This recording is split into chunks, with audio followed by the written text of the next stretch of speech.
Oh, Hi, Brent. Jack. Hey, hello. Jack. How are you?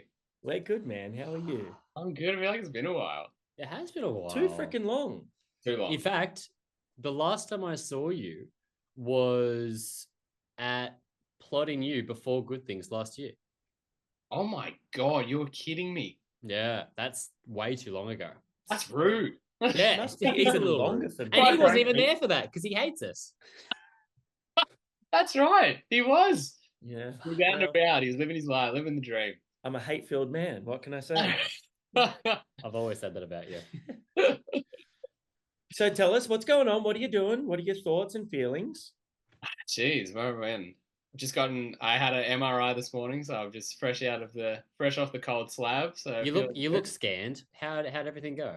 I've been my man, I've been going in and out of like Coles and just Chemist Warehouse all morning, and I've been beeping through every fucking detector. I've still got some shit running through me. I don't know what the fuck it is, but I've been scanned every shopping center I've entered today. It is Oh shocking. dear. Wow. Let's start on that. How is your health? How are you feeling? It's good. Yeah, it's been going really good.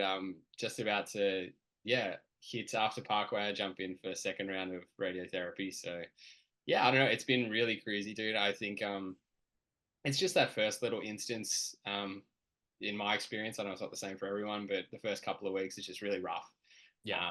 And you kind of just deal with like little small things for the next few months, but nothing that sort of like bothers me too much to not tour or not go out and do what we do. So yeah, I've been really comfortable with it, and I think yeah, I've had good people around me, so it's been nice. We've been taking it easy and just I don't know, like we can tour rough, and I think like we know we can, but it's been nice to kind of tour a bit more like lavishly in a sense, Sure. just take Yeah, a bit of definitely. care of ourselves. And I think that was really important, to be honest, because yeah, we've been doing the hard yards for like 10 plus years now and doing the shit in the back of the vans, and it is rude awakening going back to the States and having to like start off from the bat there. But yeah, I don't know, it's very nice to know that the boys are supporting me, and yeah, all that crew is Yeah. just great. Yeah, you're dealing with enough right now to not add more on top of it with slumming it.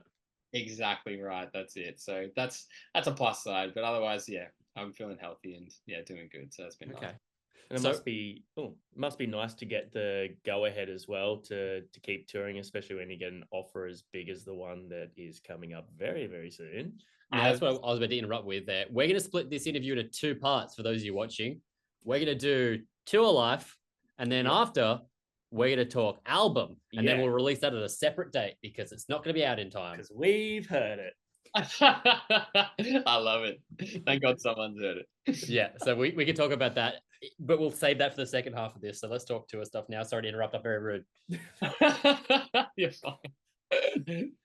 But yeah, it's great getting that nod of approval. Honestly, like I was so alarmed getting all like the doctors just like so excited, and it's very funny and very lucky that we're at a level where I can drop names like Parkway Drive and can say like we're going to America and stuff, and people realize. I think the doctors then realize, oh, okay, so you're in a serious band. It's like having to do that fucking spiel at Christmas to your extended family, like how Yeah, yeah. When are you going to get a real job? because they're just expecting the usual, and then yeah, you kind of just drop it and flip the table on them. They're like, "Oh, okay, I've heard of that band. Okay, Yeah, I've we're heard." playing the entertainment center. Don't know if you've heard of that. Yeah. Yeah, all of a sudden, like the names like Kudos Bank and everything. They're like, Yeah. "Oh, okay, that's all right. Yeah, well, I guess I do have to give you some medical advice and say yes, you can do it. Don't waste your life." So that is good. We're very stoked for you because we are very stoked to see you guys on that lineup because it's just, like we've known you guys for a while now and we love your band, but not to blow smoke. Blow it. Yeah, get It's a in matter real of fact. good. You guys, Anything you that guys people who are fucking going through deserve health it. issues want is more smoke blown at them. You guys deserve it. You deserve this shot. You deserve this stage. You deserve this audience. You really do. And it's, besides your health, besides the fact that you're all decent guys, as far as we can tell. Yeah. But, the music has just been getting better and better. You guys write really good, honest, passionate heavy music. And I think that it's going to be so fucking cool for the amount of people at that show that might not delve into heavy music, you know, to the extent that fans like us do. See you guys, see your aesthetic, see your performance, and go, why the fuck have we never heard of this band? Or why the fuck haven't we listened to this band yet? It's crazy, man. I think that this is like, yeah, it's the biggest point of which we'll probably encounter so many new fans, which is awesome. It's like the biggest we've done in a while. In which, so like, I know it's almost like a festival vibe. Like you're going down to that stage and just reaching all these new heads, and that's where we see the most crazy kind of response. Like we'll often after a festival or after a big tour announce like that headline run of ours, and yeah, you just see all these new faces and all these new excited like people just jumping in for the first time, and it's really cool to see. And that's especially things so on this tour. Like it's, I know it's not going to be a full room or anything, but still having those thousands of people there early on who are. I was gonna say a not full kudos is still more than a headline show that you've done in the past, which is fucking sick. Exactly, man. Which is the craziest thing of it all. Like I don't know, it's just really exciting to, I don't know, have the opportunity to put it out like that. And yeah, I can't thank just Parkway and Destroy Alliance for putting it up because it's fucking nuts. Like it's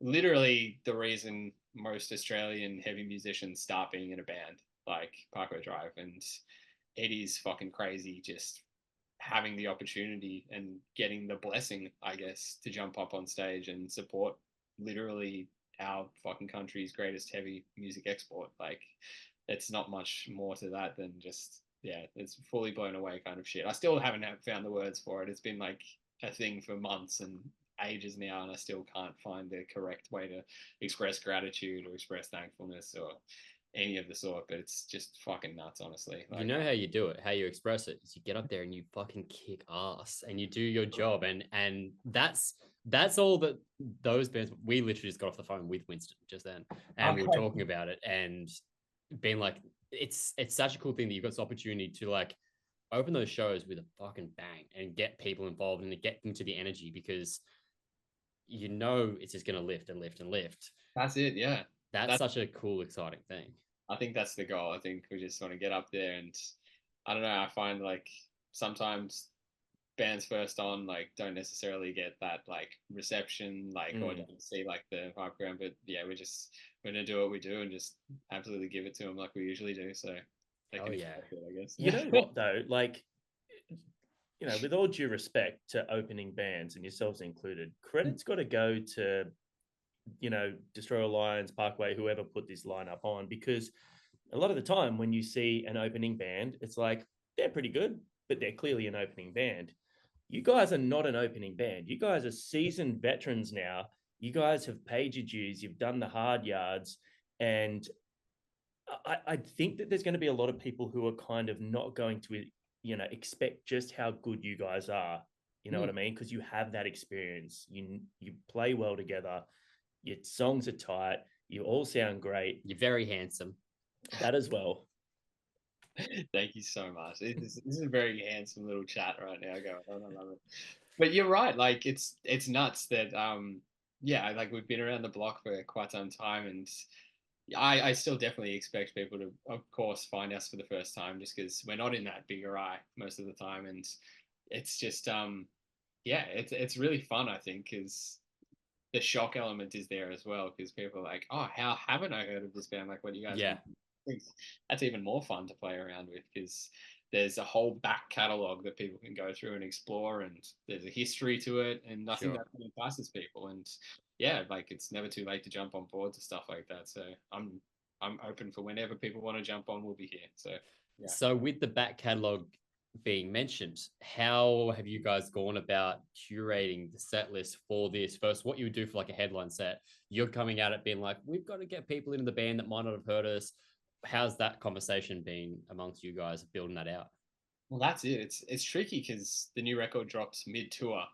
Like second date, right? Oh, yeah. That's it. And I guess the most accurate representation of this band in its current form is this brand new album. So yeah, we're going to be pretty much like very, very careful of what we select in this half an hour block that we have. So obviously we're just going to do a bunch of the new tracks and just keep those old heavy hitters. Like I think we realize by now what the crowd favorites are, and we realize what a Parkway crowd wants, and I don't know, it's fun like putting songs in the set now, not necessarily based upon popularity, but based upon crowd enjoyment. Because I feel like after doing the rounds, like you say, I can feel and like understand what crowds kind of enjoy and like Yeah. what they get a kick out of when we play certain songs. And I feel like each song has their moment. Like I feel like the end of The Lonely People is always just an absolute classic to rock with, and yeah, like just massive circle pits in altar and stuff, and I don't know, everything is catered for, and yeah, it's just a fun time like building sets. I always like spend the time with James, and we'll always like really curate it very carefully and just make the whole set, how no matter how long it is, like a really enjoyable experience for everyone. And yeah, I don't know, it's really awesome just like planning it out almost like you're creating a mini album in a sense. Like you Yeah. pick the Yeah. right order, you pick the right pacing, and yeah, this one's especially interesting because I guess because you were the first on, you're going to have people kind of walking in halfway through our set, who might still be at gates, etc., or just rocking up a bit later. And Or yeah, people seated. That's a different experience for you guys. Is going like 3/4 of this crowd is actually going to be sitting down. that's it, man. That's it. I mean, You get reverse. to pull a, how are you doing in the stands? And what about it? And up the back and people on the floor. I'm gonna be all out of dirt.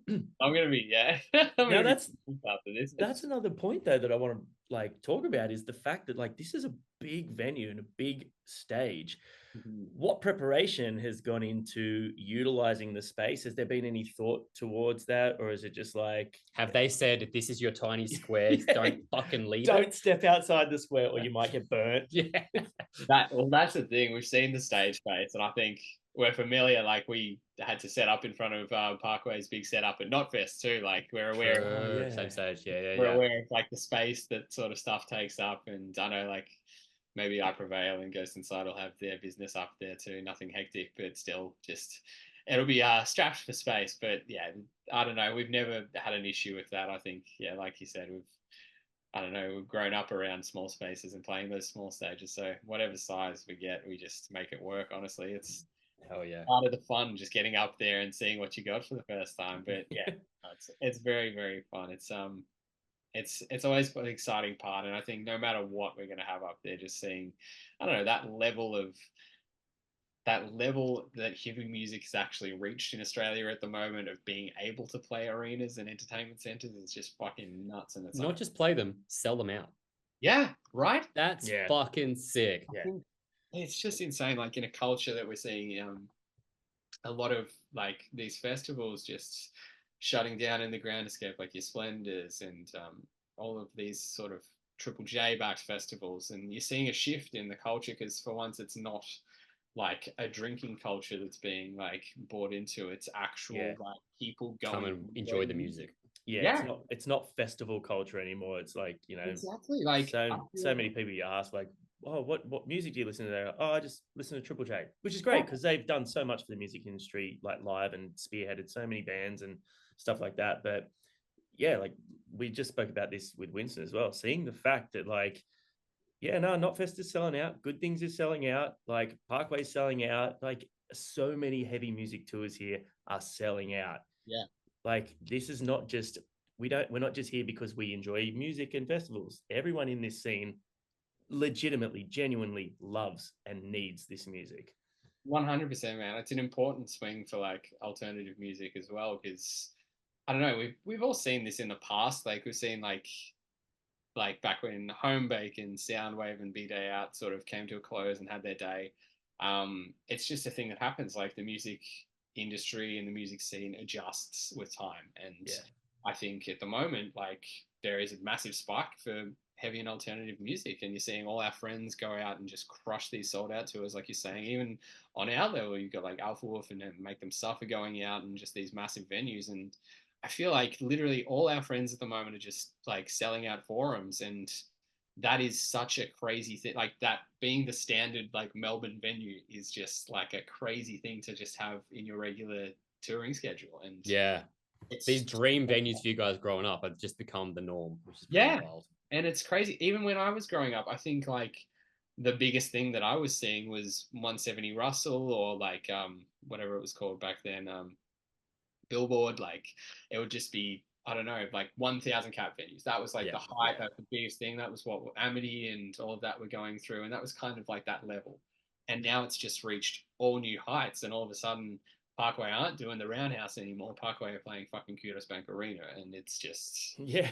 it's Because honestly, it like I think you guys have said this in interviews before, but all ships rise with the tide. It's just absolute encouragement of all the artists just banding together. And once one band is coming, like they're bringing the next up, they're bringing the next up. And I think like what you're seeing Parkway doing by giving us a shot of just like getting that bigger spectacle, that's an example of that as well. That's just generosity and just like what the scene needs. It's just the flag bearers kind of showing new blood the chance, and you're seeing that all across the board. You're seeing like Knocked Loose and Bring Me Horizon doing that overseas. Like they'll put up smaller artists all the time and just encourage that growth and excellence. And yeah, it's so important, and it's actually being done at the moment, which is the most Yeah. important part of all.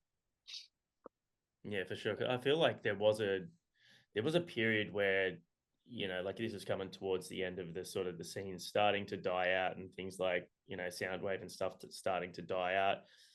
Like that scene was always there, but it did get quite like flooded the market. And I feel like it's getting flooded now in the best way, because there's so many bands and so many more people gravitating towards it. But it feels like there was, and I know you probably remember, because like being in bands back around when that downward shift started to happen, you could feel that as people started to see that, and as there became more and more bands, there was this like underlying sense of like competition, like competitiveness between bands that wasn't productive and wasn't positive. 100%, man. And I think like that's the thing. Like there's a certain tenacity at the moment, but it's in sense of breaking through the noise because there is so much heavy music, but it's not like any competition feel of any sort. It's just kind of a encouragement to bring out the more unique aspects and the more like differentials that actually can spike out and make a difference in the scene. And I think that's really awesome for the first time, because like you're saying, the first time that all these festivals started sort of dropping out was when Void Division started back in like 2013, 2012 or whatever. And I don't know, there's always levels to it. Like when that sort of brought down, the community started growing up, and all these all ages venues and all that sort of thing started becoming a lot bigger. And I think that just allowed for the new wave to kind of build up to this stage where bring around 2008 and you've got new festivals like Good Things starting, and all of a sudden you have this local Australian environment that you're able to foster, you've been fostering for years and just taking care of, to shine at the best point. Like you're seeing Northland, you're seeing Make Them Suffer and Void of Vision, who all just started up on these festivals for the first time, and it's like, oh, we actually do have such a healthy Australian culture, like music culture, and I don't know, it's really awesome to see. It's really interesting because of our job now, talking with so many bands internationally and just seeing how well respected and how like what's going on in Australia. Because it is what Johnny just said. It's a different thing here than it is in, say, the States. Yeah, Because whilst they've got a few bands that are friends over there, I feel like this scene is, we're still small enough that everyone knows each other, but everyone's also supporting and encouraging each other. And we're like, every one of the bands you've just mentioned is doing the best things of their career all together all at once, and they're all sharing in it. yeah, I think that's fucking sick, because it is so encouraging for younger bands that want to come up and seeing that, seeing you guys getting a Parkway slot or go and watching Polaris sell out Horden. That's exactly. such a cool thing for them to be like, that could be us. We could be doing that. And they haven't been around for 30 years to build to that point. They're actually doing it as like young bands, as Yeah. you guys are, which I think's really inspiring and super awesome. 100%. I think it's easy to forget for us too, like at times, because we live in such a world like shrouded by imposter syndrome and the sorts, that we are still encouraging a dream, and we are kind of paying it forward to the youth that we were once like brought up with. And obviously we went out to see all these bands when we were like growing up, and that's why we are in bands now. And I think sometimes it's really important for us and our peers to remember we're now doing exactly what we wanted to, and we're at this stage, and the next generation needs to understand that that's possible and that's doable, regardless of ever-changing music industry. It's just going to shift, like always is, like just with everything. And I think while it might feel like a bit weird for some of us sometimes understanding like the changes and the landscapes and different dynamics always changing. I think the youth are always the most that are in touch with all of that. So end of the day, they're all going to fucking get it. And as long as they're feeling like they're capable and able to get themselves out there, I think that's the most important thing. And all we ever want to do is just encourage and leave something behind to kind of like have them all just a part of it. And I Yeah. think seeing that the most we've ever seen at the moment in hardcore with like speed popping up and just absolutely bringing in this culture back, because I think that's been missing for a long time, is just the encouragement of just fostering community and making that important again, because that's what's being forgotten about in, I guess, our world, kind of in that more metalcore sort of adjacent Yeah. scene. Yeah. I think that's also something that now, like you coming on and having the ability to talk to us on this channel, like this wasn't our intention. We just want to talk about music, but it's now turned into a community of people that want to discuss and talk about music, and we have the same people come up at shows. And then the fact that you can come on and then connect to that audience, that is another level of inspiration. Whereas the bands that you probably grew up looking up to, you didn't have that direct connection to them. You just got to go and watch the live thing and hear the albums, but you don't get to hear Maybe as read much an behind the interview in a thing. magazine or something. Yeah, you read a thing and like that was the same for me. I didn't obviously play in bands, but reading about the bands I loved, it's such a different thing now. I feel like you can get so much more of an intimate understanding of who they are. For sure. And that's the thing, we can curse sort of navigating life online all the time now, but it really has just given us this crazy benefit of doing things like this. And I don't know, I don't get me wrong, like print and press, like, has always just been my favorite thing in the fucking world. And like, that's how I grew up, just reading like Blunt and all those sort of magazines and Kerrang and Rock Sound. And it's just very crazy seeing like a world in which it's evolved into this, where it's just face to face with like your favorite artists and your favorite peers, and it's just much less professional. Sorry about that. there's things that are seeping in the cracks, but that's expected when it's just like I now have an excuse to come and hug you at a show. It's not just some stranger you've never met. I still would have embraced it. Yeah, you would have. But that's because you're a sweetheart. We got to hug James the other night as well, so that was lovely. How is he doing with his little injury? God. There's a nightmare that we've had to deal with. No, it's fine. It's fine. He's Those of you that don't know, James has broken his arm in the last week ahead of this big upcoming spectacle of time in life avoid. Yeah. It's very, very handy timing, but no, we've no pun intended. Yeah. We've spent the last couple of days working our way around it, and we figured out the solution. The lineup will look a bit different at Parkway, but he's still a part of it, which is awesome. We've just got a friend helping out, and that's going to be, just as fun. I think we just wanted to, make sure that no matter what, he was going to be a part of this tour, because that's literally, like I said, like reasons we start a band is this, and if you were to miss out on that, that would be devastating for anyone. And I think it's the most important thing right now, to just keep that dream alive. And he's still able-bodied. It's just a left arm. You don't need anything crazy. Who needs it? Guitarists need it. Guitarists need it. Yeah. I was just saying, at least if it was his right, he could at least just go like this. Well, I was putting up, because he sent like a selfie through to the group chat when it happened, and because it's all reversed, I thought, he'll be fine. He can just work around like a picking hand, and then I realized it's reflected image on. No sympathy. Like, what do you complain about, you dickhead? You just got to get those hand muscles running. You'll be fine. But no, we worked around it, and it's worked out even better. So we're stoked. Heck yeah. For those of you that are watching now, see you guys soon in we'll put them in like 2 weeks, but I want to talk album.